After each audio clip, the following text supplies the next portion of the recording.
This video was created by Elk Grove Unified School District Adult and Community Education.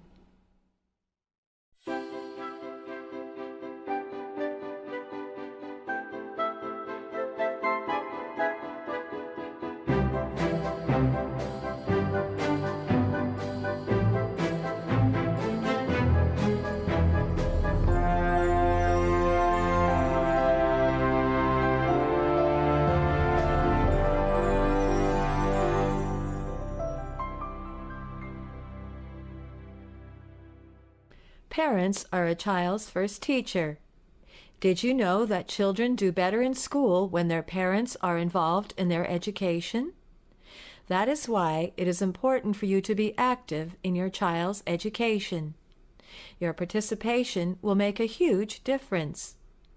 There are many ways you can get involved in your child's education. Even if you don't have a lot of time, you can still get involved. Here are some things you can do.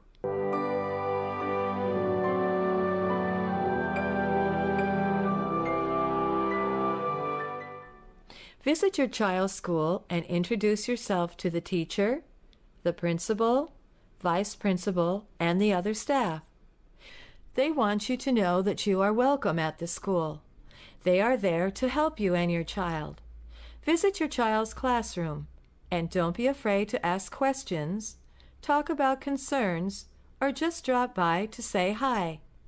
Also, you can request an interpreter for school-related issues. Ask your child's school how you can take advantage of these services.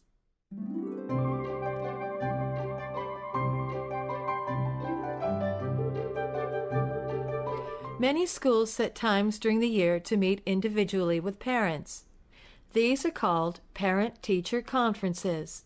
You can make the most of the conferences by preparing questions to ask the teacher, by listening to what the teacher tells you about your child, and by making a plan to help your child in school. Make sure to follow the plan and talk to your child about what happened in the conference.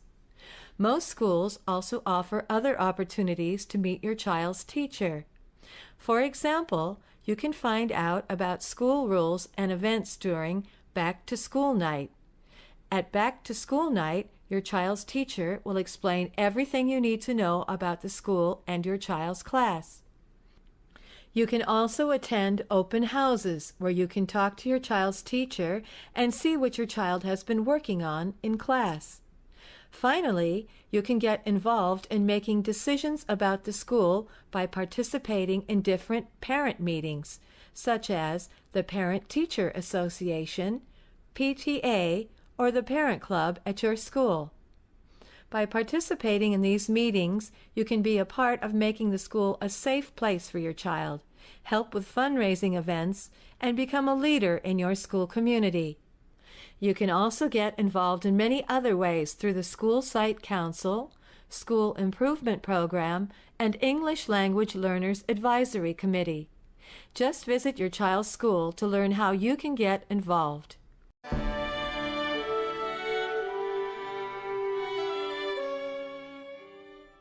Talk to your child's teacher regularly. If you can't meet in person, you can communicate with your child's teacher through email, phone calls, or by sending notes with your child.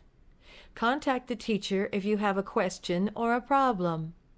Even if there isn't a problem, it's good to keep in touch with the teacher to find out if your child is turning in classwork on time or if she or he is participating and paying attention in class. Also, be sure to ask how you can help your child succeed in school.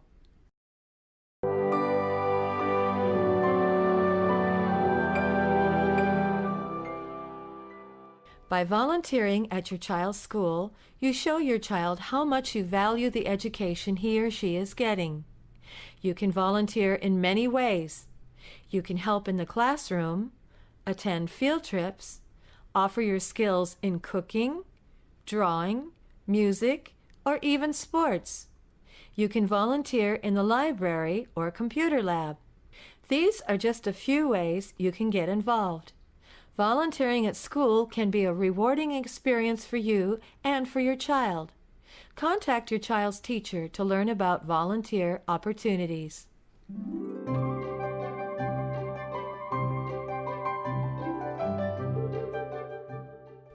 Many schools and community centers offer free or low-cost academic and recreational programs for children and families. The schools send information about these programs to families at the beginning of the year in the Parent Handbook. Some of the programs offered by Elk Grove Unified School District are Healthy Start for Health and Social Services, Head Start for 4-year-old children, Twilight for academic help to children in kindergarten through 6th grade, Intercession for children off track at schools, and academies to prepare high school students for work and college. Also, your child may qualify for free or reduced lunches and other social services. Be sure to check out your Parent Handbook for information about these and more programs. You can also call Learning Support Services at 686-7712 for more information. Many classes for adults are offered in the community as well. Adult and Community Education offers English as a second language and the Even Start program for families in various schools throughout the district. For more information about programs for adults, call Adult and Community Education at 686-7717.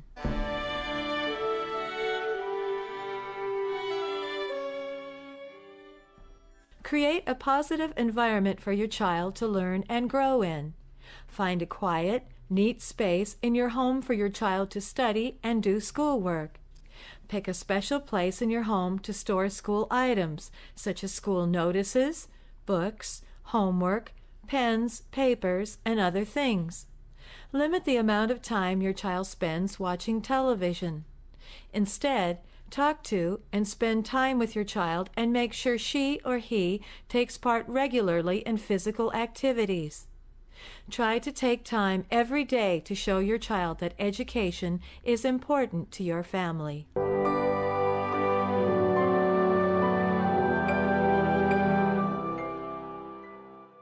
Reading is an important part of your child's learning. The more a child reads, the better he or she will perform in school. It's never too early to start reading with your child. Reading at home is the most powerful thing a parent can do to help their children become good readers. Here's what you can do. Read with your child at least 20 minutes every day. Read out loud to your child and listen to your child read out loud to you. Make reading a bedtime ritual, something your child can look forward to. Read books in English and in your native language. Allow your child to choose the book, even if she or he chooses to read the same book repeatedly. Use different methods, such as reading with different voices, guessing what comes next in the story, or asking about the characters in the book. Be a good model for your child by reading things of interest to you, such as books, magazines, and the newspaper. Make regular visits to the library or bookstores with your child and check out books for the family.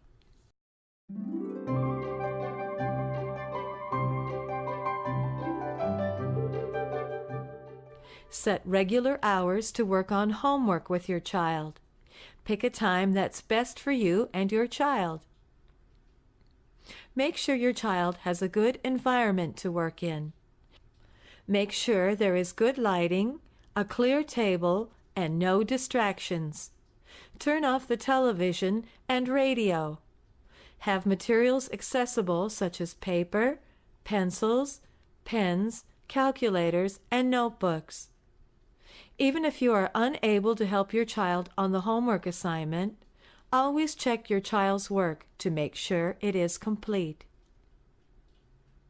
Keep a schedule with your child. Schedule homework time and make schedules for specific assignments. Schedule time for your child to work on homework daily. Schedule assignments with deadlines.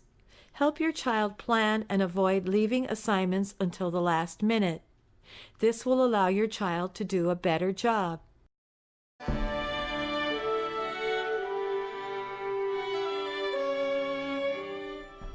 The school sends information home with your child on a regular basis. At the beginning of the year, the school will send you a calendar so you can know what to expect during the school year. Put the calendar somewhere visible, such as on the refrigerator.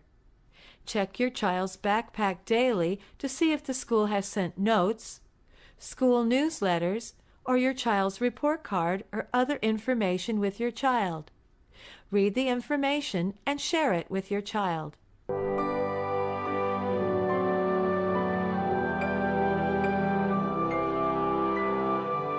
Attendance is very important. When your child is absent from school a lot, she or he can get behind. It really is important for your child to attend school every day on time. Also, remember, always plan your vacations carefully. Plan your family vacations during your child's scheduled school vacation. Schools allow for an absence to be excused when your child is sick, needs to attend a religious ceremony or funeral, or has a medical appointment. Make sure to notify the school when your child is going to be absent by calling the school or sending a note. Remember, attending school regularly allows your child the best opportunities for success.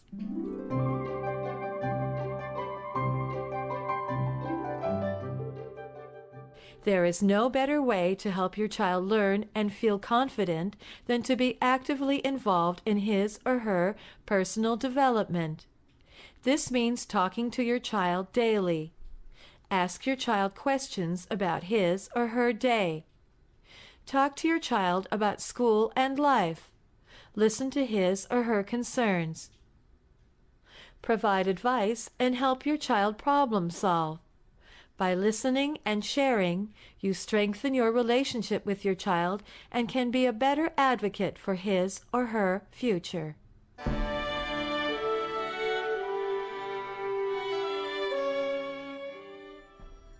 Both adequate sleep and a nutritious diet are essential for a sharp and alert mind. Children should get at least 8 hours of uninterrupted sleep per night. Make sure your child gets enough sleep every night. Also, start his or her day with a healthy breakfast. Provide your child with nutritious snack alternatives such as fruits and vegetables. Avoid packing junk food such as candies, sweets, and chips. Be aware of your child's overall health. Arrange regular visits to the doctor or dentist for your child. These visits, adequate sleep, and physical activity along with a balanced diet will help your child succeed in school.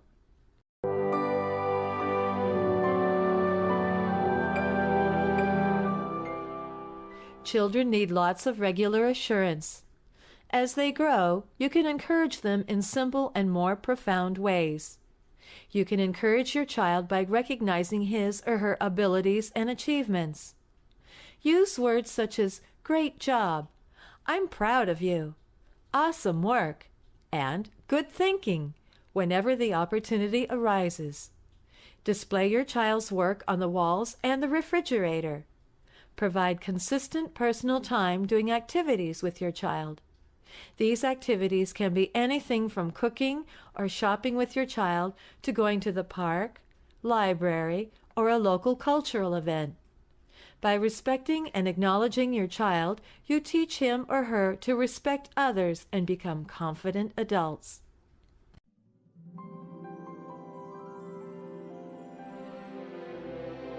Remember, parents make the difference.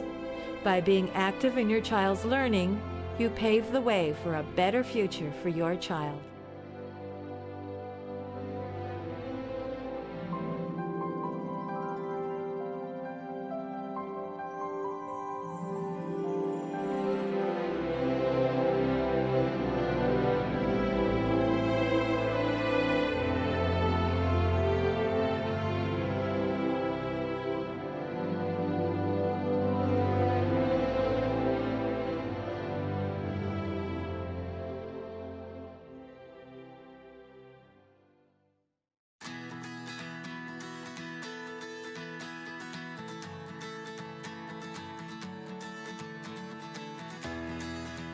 So welcome everyone. I know some of you have actually traveled some long distances. I think we have some folks up from the Bay Area.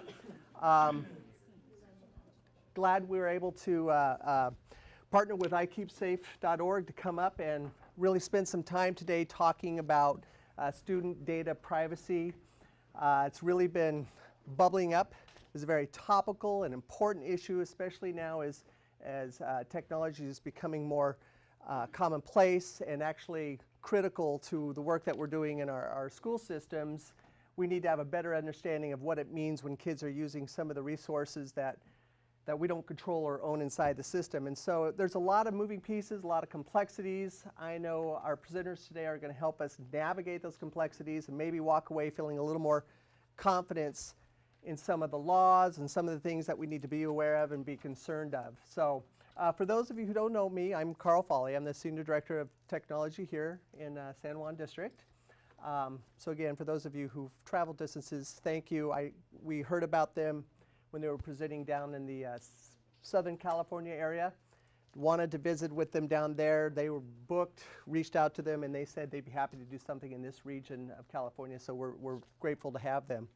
Let me start. First of all, I want to introduce Marcelie, and they're going to correct me if I get their name wrong, Marcelie Hancock, Alan Simpson, and is it Haley Saber? Hallie Saber. They are from IKeepSafe.org, and we also have Joe McNabb, Director of Privacy Education and Policy at the California Department of Justice, with us this morning. But at this time, I'm going to turn the show over to our presenters, and they'll take us through the day. We are absolutely thrilled to be here. Thank you so much for hosting and allowing us to come. We feel it a great privilege to support educators in any possible way to help you maximize all the gains that come from technology and minimize every potential risk without losing the capacity to be creative. So we see ourselves, so IKeepSafe's a nonprofit. We've been looking at the internet and health and safety and privacy issues for kids for the last 10 years, and our number one thing we think about every day is how can we help support youth in the digital culture, and what do schools need, what do parents need, what does industry need, and what do policy leaders need. So by coming today, you feel our heart. You know, you're our reason that we do what we do, and we want to make your job easier and better when it has to do with all things digital. So I'm excited for Hallie to give you a little Kahoot. Okay, everyone, thanks for coming. Is this on? This working? Yep. Sure. So if everyone could go to kahoot.com, Kahoot, and put in this game pin, we've got a quiz to start off the day. Okay, Back here. is everybody ready to go?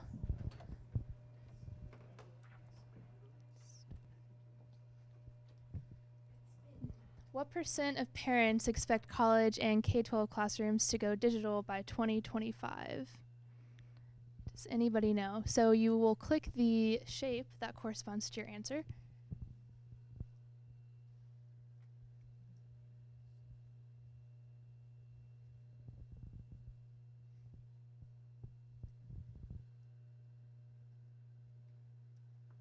Okay, pretty good, everybody.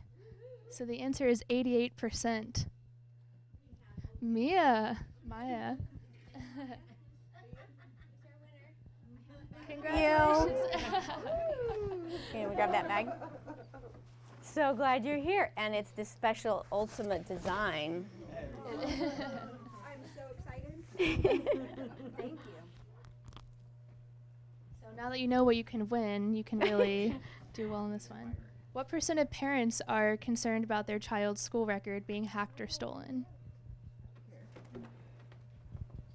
Okay, that's just like everybody. And our Nice job. winner Let's see who is- the winner is here. Okay, Joe. Awesome. We'll have to trust you all to tell the truth about the nickname that you've chosen. Thank you. There's two Joes. No. Sure. Let's see.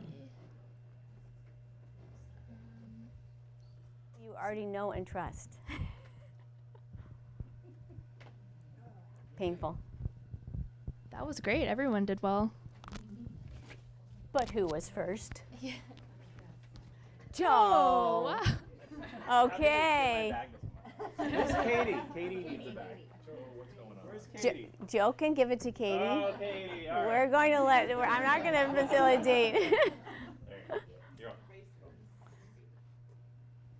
So can schools really know where their data goes? Is it impossible?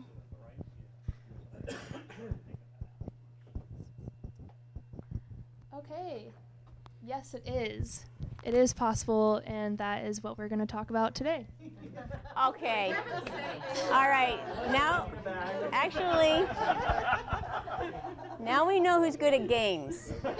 Video games, World of Warcraft. Actually, I could You can- probably 3 times a week with kids. Okay, so that would be it. So you can distribute that to your. Okay, awesome.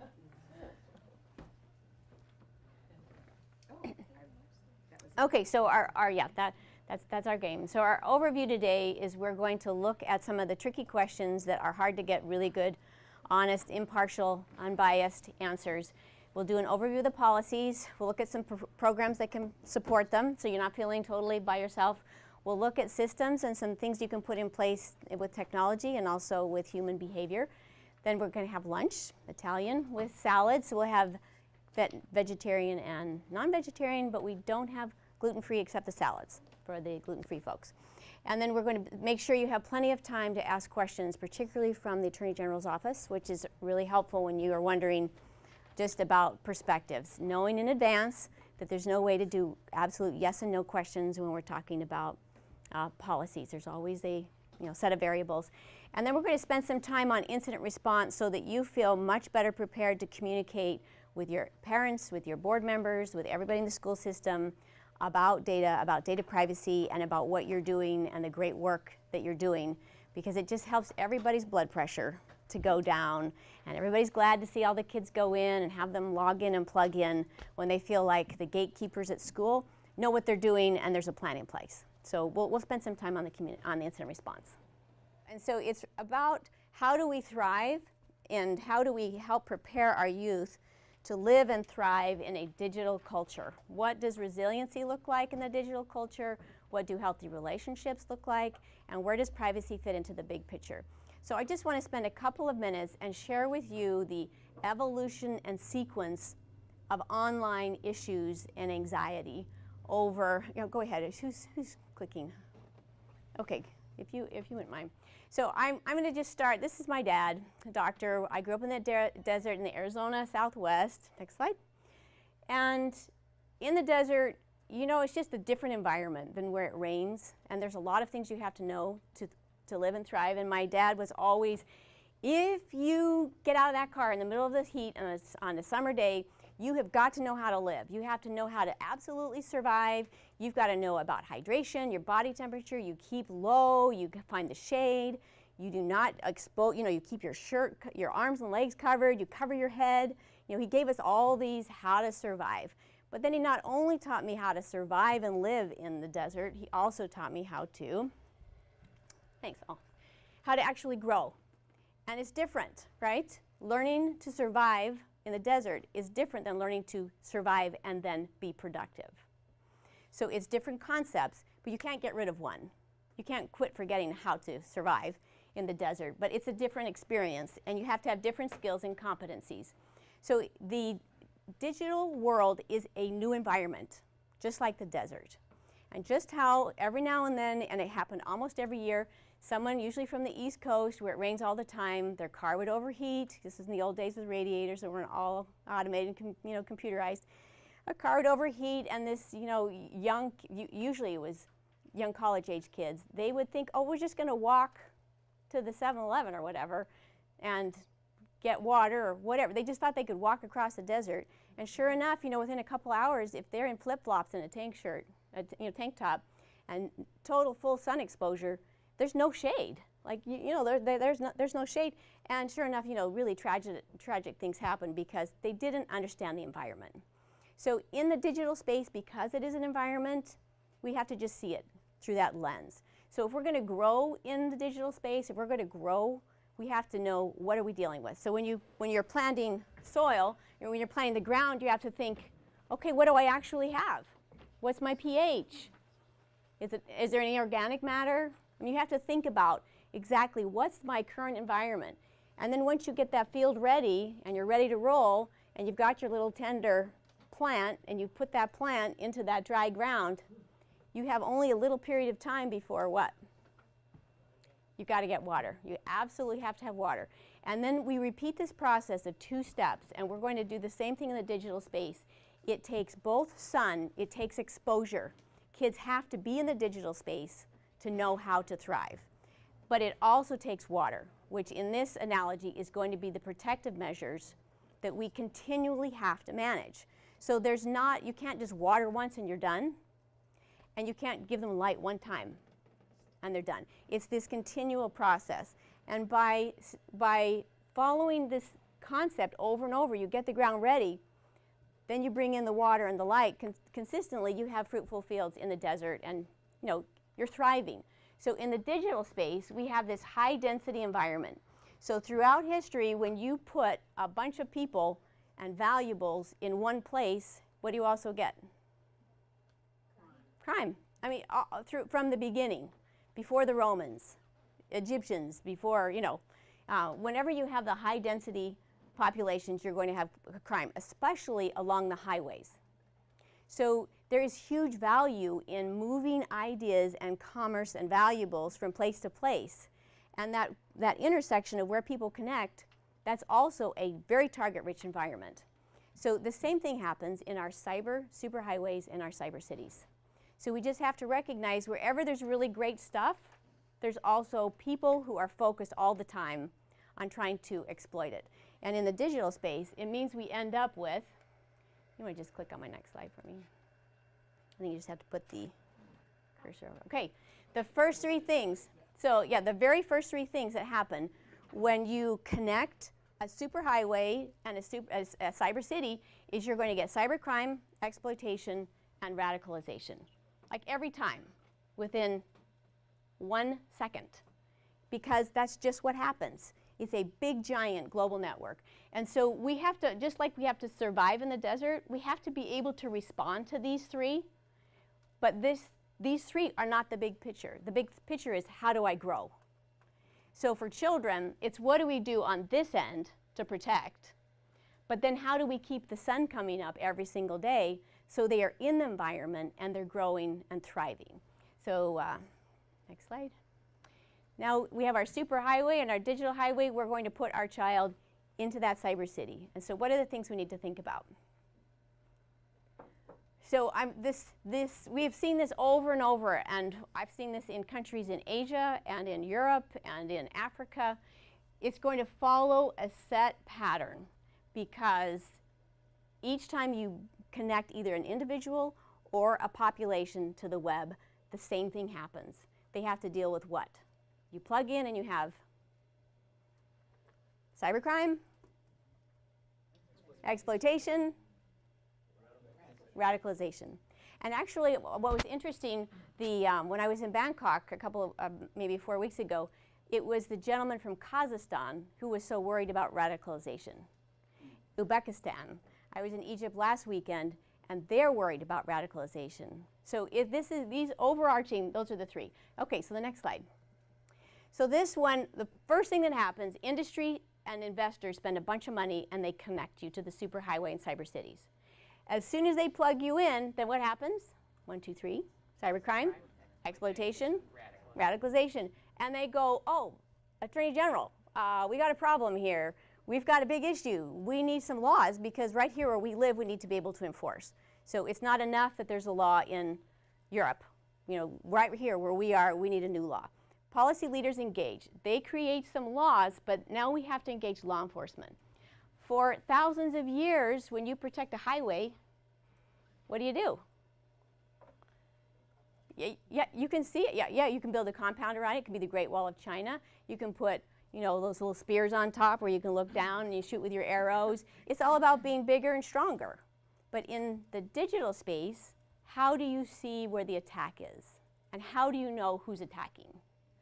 So for law enforcement, it means they have to build an infrastructure and skills with technology they've never had to do before. So it takes some time. And this is where you hear all about the people who, it's predators, it's victims of identity theft. It's where you hear all the worst case scenarios that law enforcement have to figure out how to be able to detect, how to investigate, how to prosecute. And then you have those judges who might not understand the scope and impact of the harm. So this takes some time. After this sits for a little while, who comes to the table? Right? Isn't that where we are? You know, we're 10 years, 15 years later. And the education goes, wow, you know, it's not just about what's happening with cybercrime. It's actually how our kids are treating each other, how they're treating us, and educators see the opportunity.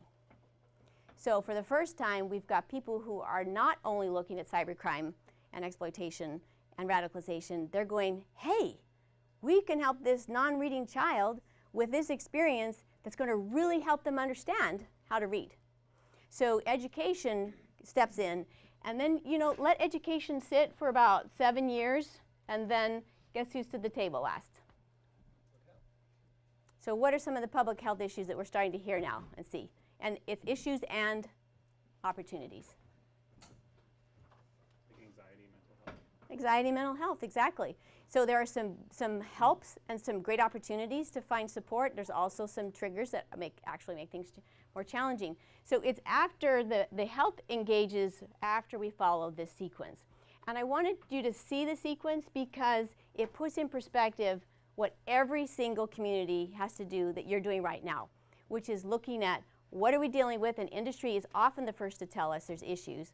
What's coming from the policy leaders? How are they enforcing? And then where do we sit who are focusing our time and energy on not just surviving in the desert or surviving a digital environment, but actually thriving and maximizing opportunities. So next slide. I just want to add one thing to give you a clear picture of iKeepSafe's perspective and the work that Marcelly and her colleagues have been doing for 10 years, and I've been doing with her for the most recent year. This is a pattern that she's watched that we've seen when privacy wasn't really an issue, when safety and security were much more the concerns and the fears. But what we've tried to do all along is not to make those fears worse, but to help you manage them and take advantage of, as she says, the opportunities that are also here to help kids learn and thrive. Privacy is becoming an increasing concern, at least from what we've seen in the media and in the policy world, and you've probably heard parents ask about it. But it's following a pattern, as she said, that we saw 10 years ago with internet safety. And so we want to make sure we learn the lessons of what we were doing in that space and help you apply them in the best ways with these new challenges. Yes, thank you. So the next slide is, oh, actually, we can go past it. So after the policies are made, you've got your law enforcement, they have to be able to detect and they have to be able to prevent. And so all of that activity is really about navigating risks, but it's not about thriving. So the next slide is then about really looking at, and today we are assuming, now that we've got great laws coming out of California, they're leading the world in student privacy, literally, and it's so fun to watch the industry having to really think carefully now and take the job that you've had to do about protecting student data, and thanks to the Attorney General's office, they are now having to feel responsible and a shared responsibility with what you're doing to protect students' privacy. So it's about opportunity. And we can move from only surviving to being proactive when we consider these 4 points of access. And the 4 points of access make a huge difference in the education community because it defines what you can do, and it also defines what you should do. So we look at, where is the child connecting? Is it at home? Is it at a cyber cafe? In Algiers, I found out last weekend, they have 120,000 cyber cafes, and you don't get internet at home. So if you're an educator, that's a whole different set of variables. So when you're looking at where a child logs in, social norms their expectations about what's going on and the support that they have. So the people that they look at side to side, that's where they get their help. So that's why I feel so strongly this is where educators are best and needed the most, is sitting and experimenting and learning about the digital environment with them in the present, with good technology directors, handling those other 3 cyber risks that are different. So then you look at the point of access, then you look at the actual network. And the quality of the network, is it protected? Is it secure? How consistent is it? So I've seen so many schools put in a big new program that all uses a Wi-Fi device, that then they need some spectrum that all goes in one classroom with 50 devices on the same app at the same time. Right, so somebody's chuckling, who knows? Yeah, it doesn't always work out the way you think, because you have to actually think of the location and the network, and then you actually look at the device. So what does that, is it a laptop? Is it a cell phone? Is it a flip phone? Is it a tablet? What are the protections that are built in? And what are the opportunities for education and gain? So what am I really dealing with? And then the last one cannot be ignored, and sometimes is in the education space. You feel like you've got a great technology director, they're already filtering for spam and all sorts of other cyber risks. You already have a lot of protection in place, so we can just put anything on we want, right? But is the application itself, to whom does it share its data? Who created it? What's the goal? That's the role. So you have to think of all those 4 points of access. When you do, then you've done your homework on the surviving side, on the risk management side, and you've moved the needle into the thriving side by being able to identify specific opportunities which each of those points of access. So I was on the phone this morning with Glenn Warren and Encinitas, and they have some big issues with equity of access, because they have a one-to-one program, but not every child has Wi-Fi at home. So how do they navigate that? Well, how do you assign homework on your iPad, and everybody's using an iPad, if you don't have access? So that's why these are your 4. There's not 5. Those are the 4 points of access. Thank you. So this is where it's the fun part. We've done our homework, we've managed our risks, and then iKeepSafe has looked over the last 10 years, what is that thing that you have to know? In the desert, you have to know about your body heat, you have to know about water. What are those few things that you absolutely have to know? Or, and here is our criteria. It ends up in a civil case, so you get sued, and it's either schools or a child, a youth, or a criminal case. So what's actually showing up in the courts? And the second one, the other side, is what shows up in a mental or a physical health clinic? So basically, what could create a mental or physical breakdown? Because we just wanted to know what's the basic survival pieces.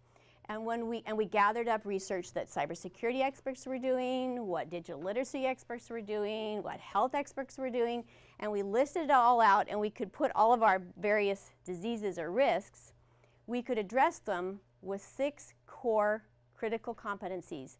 They are necessary. They're not sufficient. They create the foundation, the difference between reactive to proactive. So I'll give them to you quickly, and then we're going to end on privacy. So they make the acronym be a pro, but the first is balance. So what you do on and off, when you're doing it, the impact on your health and wellness. The next one is ethical use. Do you understand your rights and responsibilities as creators and consumers of content? How are you treating others? What's the impact on your life? Next one. Your relationships. How do you treat each other? How do you teach your teacher with digital technology?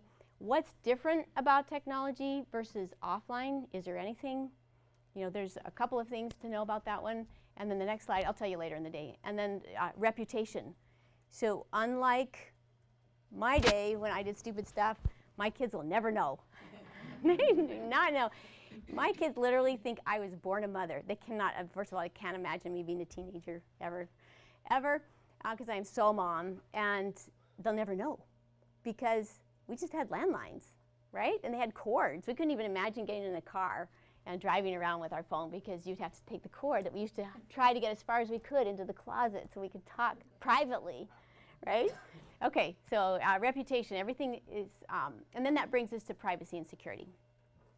So these 6 core areas, balance, ethics, privacy, relationships, reputation, and online security, those are your 6 core. You cannot miss one.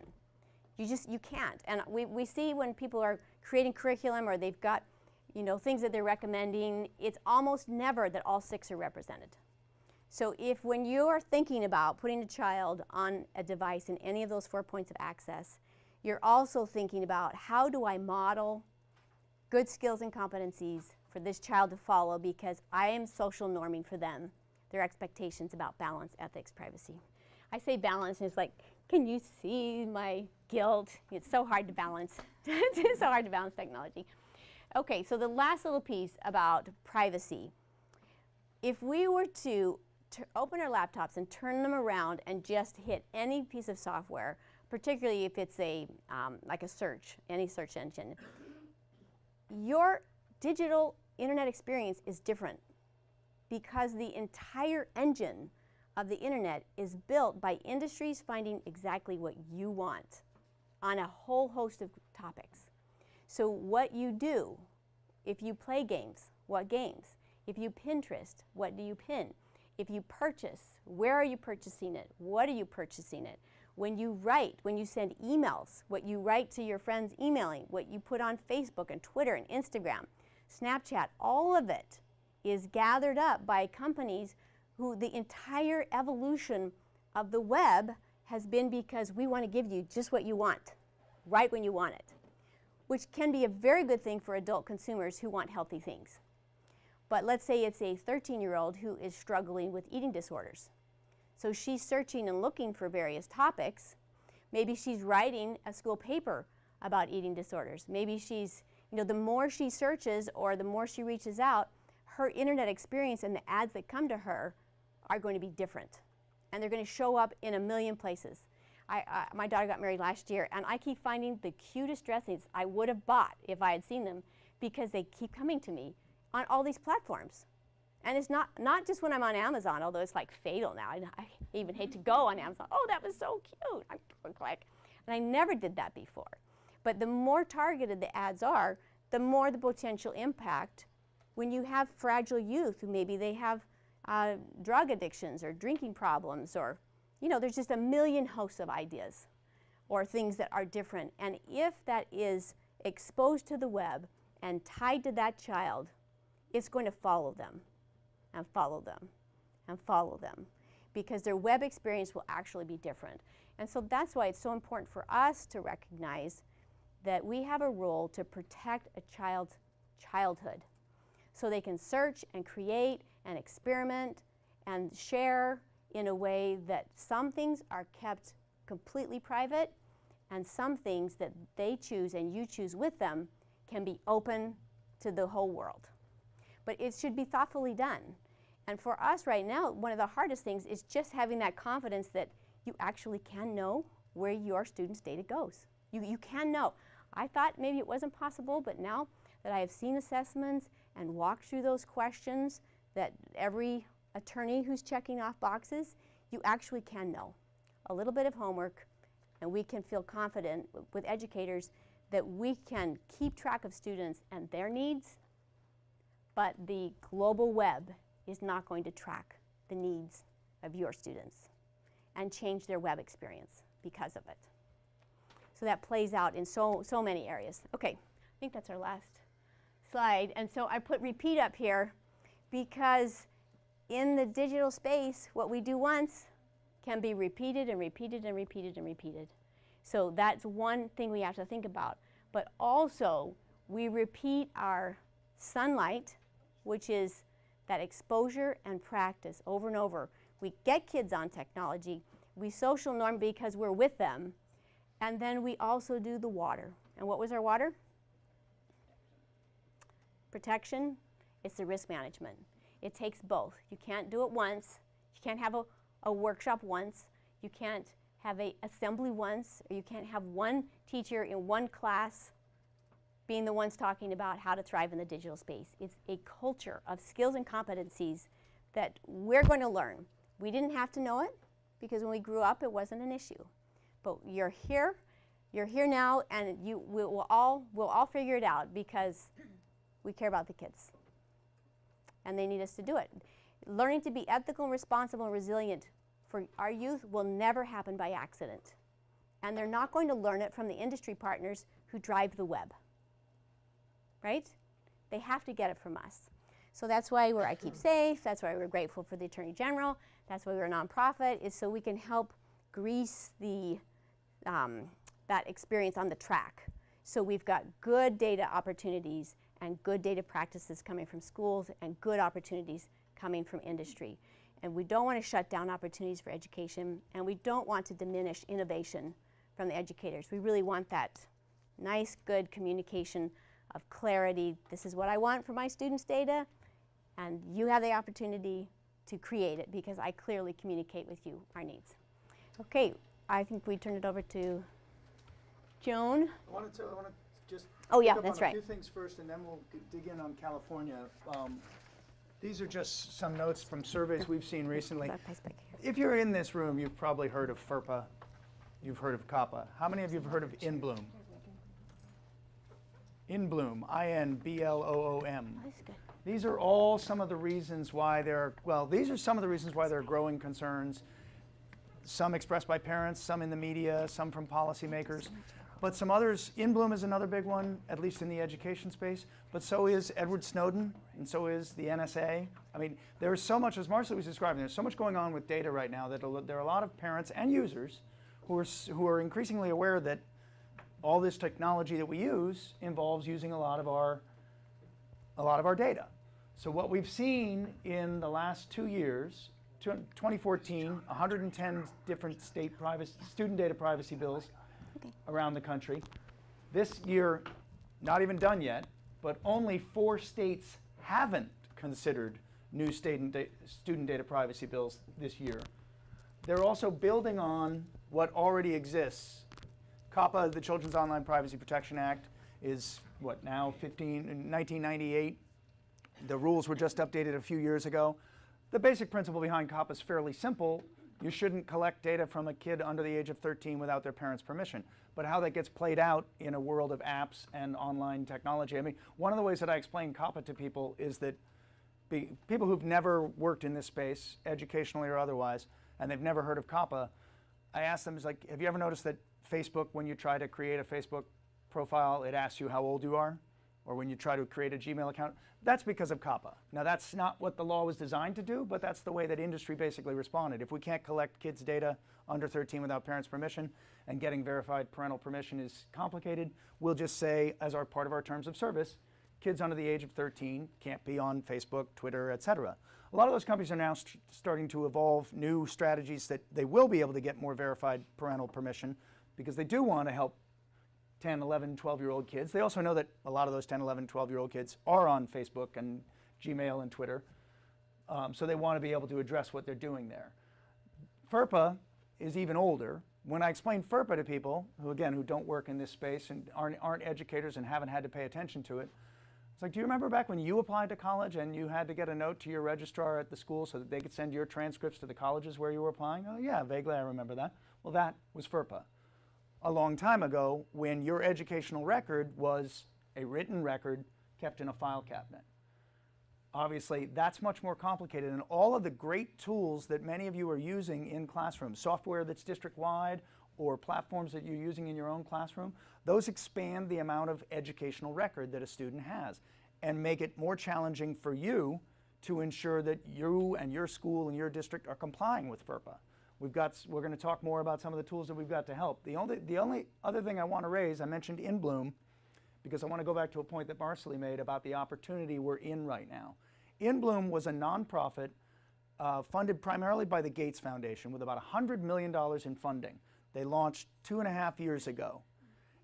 And their purpose was to help states and large districts share data within their own system so they could do a better job of seeing how students are doing, seeing how schools are doing, discussions you've heard in a lot of platforms. But InBloom was a nonprofit with $100 million of funding.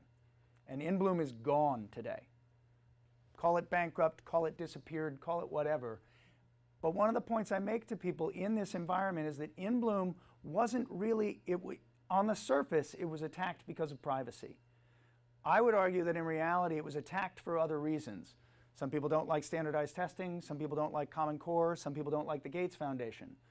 But there's no question that they used privacy as a weapon to make other people more afraid of InBloom.